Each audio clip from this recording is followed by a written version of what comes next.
ஆண்டவராய் இயேசு கிறிஸ்துவின் நாமத்தினாலே உங்கள் அனைவருக்கும் வாழ்த்துக்களை தெரிவித்துக் கொள்கிறேன். வார்த்தையும் வாழ்க்கையும் 37வது செய்தியை உங்களோடு கூட பகிர்ந்து கொள்வதில் மகிழ்ச்சி அடைகிறேன். கிறிஸ்துக்குள் பிரியமானவர்களே, இந்த நாளிலே எரேமியா 17ஆம் அதிகாரத்துல 5-8 வசனத்தை வாசிக்க கேட்போம். மனுஷன் மேல் நம்பிக்கை வைத்து மாம்சமானதை தன் புய பலமாக்கி கொண்டு கர்த்தரை விட்டு விலகுகிற இருதயமுள்ள மனுஷன் சபிக்கப்பட்டவன் என்று கர்த்தர் சொல்லுகிறார். அவன் அந்தர வெளியில் கரளையாய்ப் போன செடியைப் போல் இருந்து நன்மை வருகிறதை காணாமல் வனாந்தரத்தின் வறட்சியான இடங்களிலும் குடி இல்லாத ஒவ்வொரு நிலத்திலும் தங்குவான். கர்த்தர் மேல் நம்பிக்கை வைத்து கர்த்தரை தன் நம்பிக்கையாக கொண்டிருக்கிற மனுஷன் பாக்கியவான். அவன் தண்ணீர் அண்டையிலே நாட்டப்பட்டதும் கால்வாய் ஓரமாக தன் வேர்களை விடுகிறதும் உஷ்ணம் வருகிறதை காணாமல் இலை பச்சையாய் இருக்கிறதும் மழை தாழ்ச்சியான வருஷத்திலும் வருத்தமின்றி தப்பாமல் கனி கொடுக்கிறதுமான மரத்தை போல் இருப்பான். கிறிஸ்துக்குள் பிரியமானவர்களே, இந்த பகுதியில நாம் பார்க்கும் பொழுது நம் வாழ்க்கையிலே எதை நம்புகிறவர்களா இருக்கிறோம் அல்லது எதன் மேல நம்பிக்கை வைக்கிறவர்களா இருக்கிறோம் என்பதை தான் இங்க பார்க்கலாம். 2 காரியம் இதுல சொல்லப்பட்டிருக்குது. மனுஷன் மேல நம்பிக்கை வைத்தா அவர்கள் எப்படி இருப்பார்கள் என்று, கர்த்தர் மேல நம்பிக்கை வைத்தா அவர்கள் எப்படி இருப்பார்கள் என்பதை தெல்ல தெளிவா இந்த பகுதியில சொல்லியிருக்கிறது. நம்ம வாழ்க்கை எப்படி இருக்குது? கிறிஸ்தவ வாழ்க்கை என்பது விசுவாசத்தின் அடிப்படையில, நம்பிக்கையின் அடிப்படையிலே துவங்குகிறதாய் இருக்கிறது. கன்னி கர்ப்பமாவால் என்பதை விசுவாசிக்கிறோம். அதனாலதான் இயேசு பிறந்தார். பிறந்ததின் நோக்கம் என்ன? பாவத்திலிருந்து விடுதலை பெறுவதற்காக. ஒரு யூனிக் பர்சனாலிட்டியாய் தேவன் பிறந்திருக்கிறார். அப்ப அதை விசுவாசிக்க வேண்டும், அதை நம்ப வேண்டும். அதான் ரொம்ப முக்கியம். இந்த பகுதியில பார்க்கும் பொழுது மனுஷனை நம்பினாங்கன்னா என்ன ஆயிருது அப்படின்னு இதிலே சொல்லப்பட்டிருக்கிறது. மனுஷனை நம்பினவங்க யாருமே வெற்றி சிறந்ததா சரித்திரம் இல்லைங்க. நானு ஊழியத்தை செய்து கொண்டிருக்கிற நாட்கள்ல ஒரு பள்ளிக்கு கடந்து செல்கிறேன். ஒரு தனியார் பள்ளிக்கு கடந்து செல்லும் பொழுது அந்த பள்ளியிலே நியூனாய் வேலை செய்கிற ஓஏவாக வேலை செய்துட்டு இருந்த ஒரு நபரை பார்த்து, அவரு 2 வீலர்ல வந்தாரு. 2 வீலர்ல ஃப்ரண்ட் நம்பர் பிளேட்லயும் சரி, பேக்ல இருக்கிற நம்பர் பிளேட்லயும் சரி ஒரு மனிதருடைய படத்தை ஒட்டி வச்சிருந்தார். நான் சரி ஏதோ ஜீசஸ் படம் மாதிரி இருக்கிறத ஒட்டி இருக்கிறாராக்கும் நான் நினைச்சேன். கொஞ்ச நேரம் கழிச்சு பக்கத்துல வந்ததுக்கு அப்புறம் தான் தெரிஞ்சு ஒரு மனுஷனுடைய படத்தை ஒட்டி இருந்தார். அப்ப பக்கத்துல இருக்கிறவங்க கேட்டோம், என்னங்க இவரு அந்த மனுஷனுடைய படத்தை 2 வீலர் வண்டியில இருக்கிற நம்பர் பிளேட்ல ஒட்டி இருக்கிறாரு. என்னன்னு அவர் தான் எல்லாம் இவருக்கு செஞ்சிருக்கிறாரு. அவரு பிறந்த நாள் அன்னைக்கு போஸ்ட் அடிச்சு ஒட்டுவாரு, இதெல்லாம் இவர் தான் செய்வாரு. ஏன்னா இவருக்கு அவர் மேல அவ்வளவு பிரியம் அப்படின்னாரு. வேதத்துக்கு புறம்பான செயல். நம்ம நம்பிக்கை யார் மேல இருக்கணும்னு சொல்லி வேதம் சொல்லுதுன்னா, வேதத்தின் மைய வசனம் என்ன சொல்லுதுன்னா, சுவாசிக்கிற மனுஷன் மேல நம்பிக்கை வைக்காதே என்று சொல்லுது. நம்ம நம்பிக்கை யார் மேல இருக்குது? 6வது வசனத்துல, அவன் அவாந்திர வெளியிலே கரளையாய் போன செடியை போல் இருந்து நன்மை வருகிறதை காணாதிருப்பான். வனாந்தரத்தில வறட்சியான இடங்களிலும் குடியில்லாத ஒவ்வொரு நிலத்திலும் தங்குவான். ஆவிக்குரிய வளர்ச்சி இருக்காது, உலக பிரகாரமான வளர்ச்சி இல்லாது இருப்பான். யாரு? மனுஷனை நம்பி வாழுகிற மனிதர்கள். இன்னைக்கு அநேகர் அப்படிதாங்க இருக்கிறாங்க. என்ன மனநிலைன்னு கேட்டீங்கன்னா, பைபிள் இருக்குது, சர்ச்சுக்கு போறாங்க, எல்லாம் பண்றாங்க. ஆனா அந்த பிரதரை பார்த்தா எல்லாம் முடிஞ்சிடும் நினைக்கிறாங்க. அது கிடையவே கிடையாது. எந்த மனுஷ தயவு ஒரு லிமிட் தான் இருக்கு. ஆனா கர்த்தர் மேல நம்ம நம்பிக்கை வைக்கும் பொழுது சகலத்தையும் ஆளுகை செய்கிறவராய். ஆண்டவர் நோவாவின் இடத்துல ஒரு ப்ராஜெக்ட் கொடுக்கிறார். எப்படி கொடுக்கிறாரு? அவருக்கு கொடுக்கிற நேரத்துல மழையை பார்த்தது கிடையாது, நோவா கப்பலை பார்த்தது கிடையாது. ஆனா ஆண்டவருடைய இன்ஸ்ட்ரக்ஷன், இந்த சைஸ்ல விறகு, இந்த விறகு எடு, இந்த சைஸுக்கு வெட்டு, இத்தனை இது பண்ணு, எல்லாத்தையுமே தேவன் கற்றுக் கொடுத்து செய்ய சொன்னார். ஆனா நோவா செய்து கொண்டிருக்கிற நேரத்துல எல்லாரும் சிரிக்கிறாங்க. ஜனங்கள் எல்லாம் நோவா காலத்தில் நடந்த மாதிரி இன்னைக்கு நடந்து கொண்டு இருக்கிறது. என்ன சொல்றாங்க? மழை வரப்போதான். மழை எப்படி இருக்குன்னு தெரியாத அவனுக்கு. ஆனா அவன் சொல்ற, மனம் திரும்புங்கள் என்று சொல்லுகிறார் நோவா. ஆனா கேட்கறதுக்கு மனநிலை இல்ல. ஆனா நோவாவும் அவருடைய பிள்ளைகளும் அதை ஏற்றுக்கொண்ட, மகனும் ஏற்றுக்கொண்டா, மருமகளும் ஏற்றுக்கொண்டா, இணைந்து கப்பலை கட்டுகிறார். மழை பெய்ந்ததுக்கு அப்புறம் தான் தெரியும் அவங்களுக்கு அந்த திட்டத்தை அவனுடைய குடும்பத்துக்கு தான் முதலாவது கொடுத்தார். ஏன்னா விசுவாச குடும்பம். நோவா தேவன் மேல விசுவாசம் வைத்ததுனால, தேவனுக்கு பிரியமான செயல்களை தேவனுடைய திட்டத்துல இணைந்ததுனால தேவன் ஆசீர்வதித்தார். இன்னைக்கு நம்ம எப்படிங்க இருக்கிறோம்? கரளையாய் போன செடி, நன்மை வராத காணாம இருக்கிறோம்னா மனுஷன் மேல நம்பிக்கை வச்சிருக்கிறோம். அதான் விஷயம். நம்ம நோவாவை மாதிரி ரட்சிப்பின் பேழையை கட்டுகிறவர்களா இருக்கோமா நம்ம குடும்பத்துக்கு என்பதை ஆராய்ந்து பார்க்க வேண்டும். 2வது காரியம் பார்த்து 7வது வசனம் 8வது வசனம், கர்த்தர் மேல் நம்பிக்கை வைத்து கர்த்தரை தன் நம்பிக்கையாய் கொண்டிருக்கிற மனுஷன் பாக்கியவான் சொல்லிருக்கு.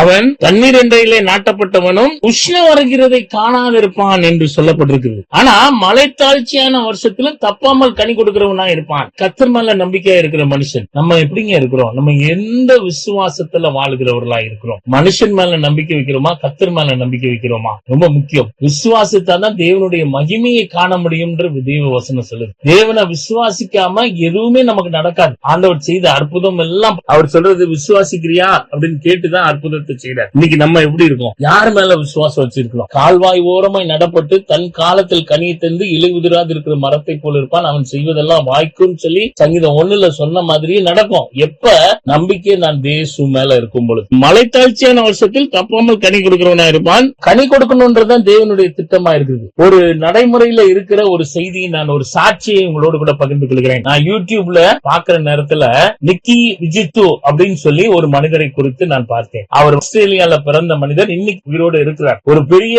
இன்டர்நேஷனல் ஸ்பீக்கர்ஸ்ல மோட்டிவேஷனல் ஸ்பீக்கர்ல ஒருத்தர் இருக்கிறாங்க. கையும் கிடையாது காலும் கிடையாதுங்க. ஒரு பாஸ்டருக்கு மகனா பிறந்திருக்கிறார். இவர் பிறந்த பொழுது இவருடைய தாய் தகப்பன் வேதனையோடு கூட இருந்தாங்க.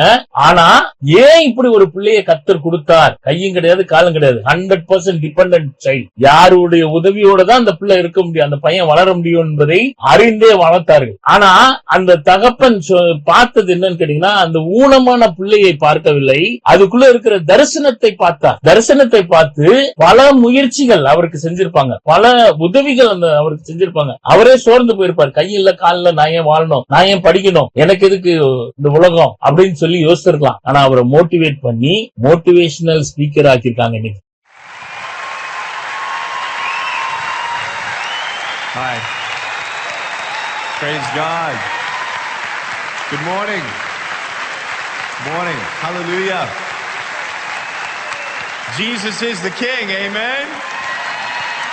King of Kings. Hallelujah.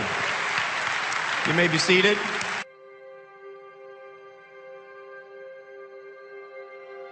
I was born in Melbourne, Australia, 1982, and my parents had no idea that I was going to be born without arms or legs. I was the only one that I ever saw without limbs. My faith in Jesus Christ was sealed after 7 years of wondering why, God, I was born this way. He answered me very clearly through John chapter 9. And I gave my life to Jesus at 15 after reading about how he came across a man who was born blind. And I'm like, hey, hold on a second. This looks interesting. And no one knew why he was born that way. I'm like, perfect. So I read on, and in verse 3 of the 9th chapter, Jesus said, it was done so that the works of God would be revealed through him. And I'm like, wow, God, if you had a plan for the blind man, you do have a plan for me. And that was the beginning of my personal relationship with Jesus. You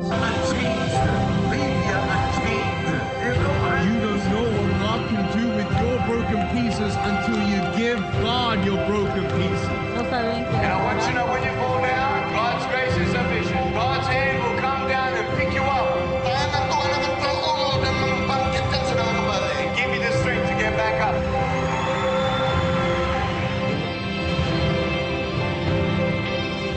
By the grace of God, we have seen face to face 500,000 souls say yes to Jesus and be plugged into a local church. As crazy as it sounds, our goal at Life Without Limbs Ministry is to preach to every single soul on the planet. 7 billion people. We believe that this goal is possible as the Holy Spirit is gathering an army and building up supporters to send us and accomplish this mission. இன்னைக்கு பாத்தீங்கன்னா அவரை ஒரு பொண்ணு கல்யாணம் பண்ணி 4 பிள்ளைகள் இருக்குதுங்க. நிறைய வாலிபர்களுக்கு ஒரு சாட்சி உள்ள வாழ்க்கைய வாழ்ந்து காட்டுகிறார். நம்ம நாடா இருந்தா கள்ளிப்பால் ஊத்தி கொண்டிருப்பாங்க. ஆனா இன்னைக்கு நிக்கி லைஃப் வித்வுட் லிம்ஸ் என்று ஒரு ஆர்கனைசேஷன் வச்சிருக்கிறார். லைஃப் வித்வுட் லிம்ஸ் ஆர்கனைசேஷன் வச்சு அது மூலமா அநேகருக்கு உதவி செய்கிறார். இவரை மாதிரி ஊனமா இருக்கிறவங்களுக்கு வெஹிக்கிள் வாங்கி கொடுக்கிறது, ட்ரைசைக்கிள் வாங்கி கொடுக்கிறது, அதே மோட்டார் வச்சு வாங்கி கொடுக்கிறது, இந்த மாதிரி காரியங்கள் எல்லாம் செய்து கொண்டிருக்கிறார் ஆஸ்திரேலியாவில். அவர் எந்த நம்பிக்கையில அவர் மோட்டிவேட் பண்ணிருப்பாங்கன்னா, இயேசுவின் மேல இருக்கிற நம்பிக்கையில. அவர் இயேசுவை சொந்த ரட்சகராக ஏற்றுக்கொண்டு இன்னைக்கும் ஊழியம் செய்து கொண்டிருக்கிறார். நம்ம எப்படிங்க இருக்கிறோம்? நமக்கு எல்லாமே இருக்கே, நமக்கு ஒரு விரல் கூட குறையல. ஆனா நம்ம நம்பிக்கை யார் மேல இருக்கு? தேவனிடத்தில் கேட்கலாமாங்க? தேவன் உங்களை ஆசீர்வதிக்கணும்னு சொல்லி விரும்புகிறார். விசுவாசம் இல்லாம தேவனை பிரியப்படுத்த முடியாது என்று தேவனுடைய வசனம் சொல்லுது. விசுவாசத்தை தேவனுடைய மகிமையை காண்பா என்று வசனம் சொல்லுது. நம்ம கர்த்தர் மேல விசுவாசத்தை வைப்போமா? கண்களை மூடி ஆண்டவரை நோக்கி பார்க்கலாம். கிருபை நிறைந்த அன்பின் ஆண்டவரே, இந்த நாளுக்காக உம்மை ஸ்தோத்திரிக்கிறோம். இந்த எரேமியா 17 அதிகாரத்து மூலமா எங்களோடு கூட பேசுகிறீர். மனுஷன் மேல நம்பிக்கை வைக்காம கர்த்தராகிய உன் மேல நாங்க நம்பிக்கை வைத்து ஆண்டவரே நன்மை வருகிறதை காணவும், ஆண்டவரே மழை தாழ்ச்சியான வருஷத்திலும் தப்பாமல் கனி கொடுக்கிறவர்களாய் நாங்க காணப்பட நீங்க உதவி செய்வேன்னு சொல்றீங்க. ஆனா நம்பிக்கை உங்க மேல வைக்கணும்னு எதிர்பார்க்கறீங்க. அந்த நம்பிக்கை உங்க மேல வைத்து அந்த ஆசீர்வாதத்தை அனுபவிக்க எங்களுக்கு உதவி செய்யும். எங்க ஒவ்வொருவரையும் அது கரத்துல ஒப்பு கொடுக்கிறோம். பொறுப்பேற்றுக் கொள்ளும் வழி நடத்தும். இயேசு கிறிஸ்துவின் நாமத்தினாலே வேண்டுதல் செய்கிறோம் நல்ல பிதாவே, amen. Augustus Agape counselling ministry. ஏதாவது தேவைகள் இருந்தா இல்ல கவுன்சிலிங் தேவைன்னா இந்த நம்பருக்கு கான்டாக்ட் பண்ணலாம். யூடியூப்ல அப்லோட் பண்றோம். நீங்க யூடியூப்ல போய் தயவு செய்து சப்ஸ்கிரைப் பண்ணும்படியாய் தாழ்மையுடன் கேட்டுக்கொள்கிறேன். God bless you. ஆமென்.